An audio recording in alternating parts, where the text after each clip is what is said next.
Hey everyone, welcome back to my channel, The Traveling Prof. If you're interested in learning Russian vocab one day at a time, go ahead and like this video and subscribe to our channel so you don't miss any of our future videos. Also, for those of you who are interested in studying Russian using your mobile device, you can download the Chegg Prep app from either the iPhone or the Android app stores and search for Travlin Prof-Kitchen. There you can find an updated list of all the words that we have taught on this channel. Thank you very much for watching, but for right now, let's dive into today's word. Today's Russian word of the day is Нож. Нож. нож.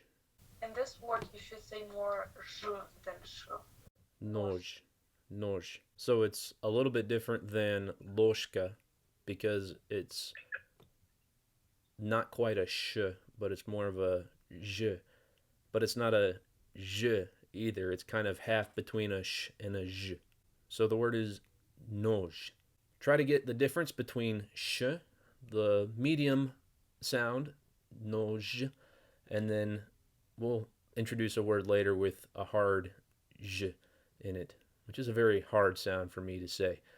So we'll see you again soon, but until then, get curious and start digging. Нож. Нож.